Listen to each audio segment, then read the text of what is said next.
Can you prove that measuring and monitoring people's performance actually does improve the performance of the organisation? I'll bet you can't. A very fundamental dynamic prevents it.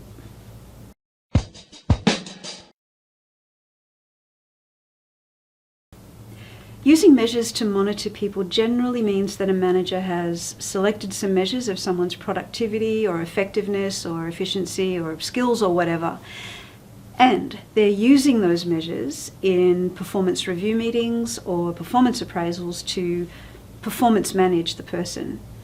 This performance managing might include giving them bonuses or promotions or other rewards for good performance.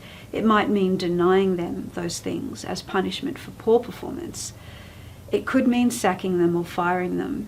Or it could mean putting in place some conditions for their ongoing employment, such as future targets or training or mentoring.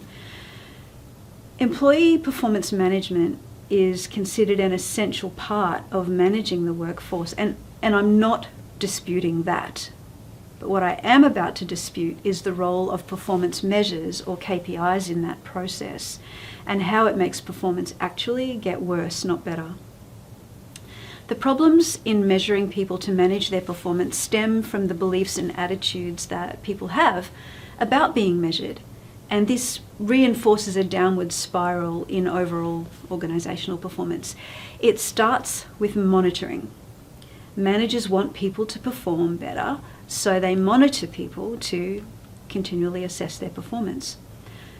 Monitoring then leads to judgment. When people know they are being monitored, they feel judged, and no one likes to feel judged. Do you like to feel judged? Judgment then leads to threat, and people will take the judgment personally, and that does make them feel threatened. Threat then leads to defensiveness. When people feel threatened, they get defensive in an attempt to protect themselves in any way they know how.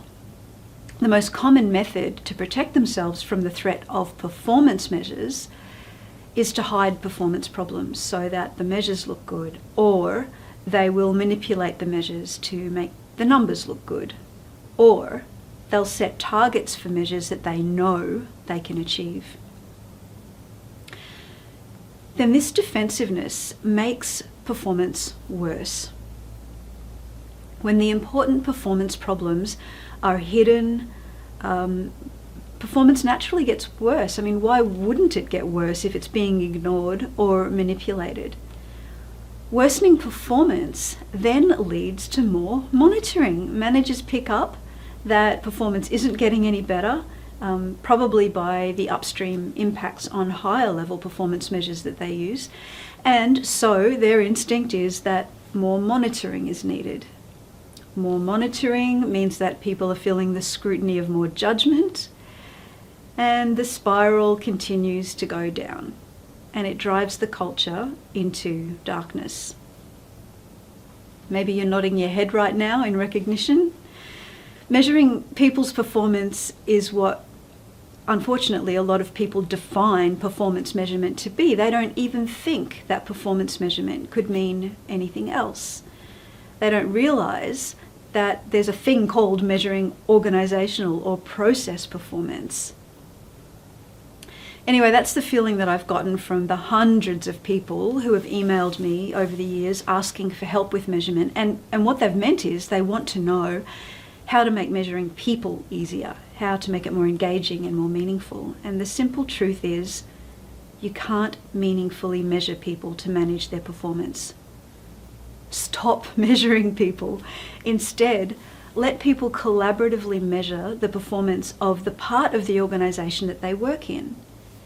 Help them understand what is strategically important to the whole organisation, and then to use this to filter what they need to measure and improve locally.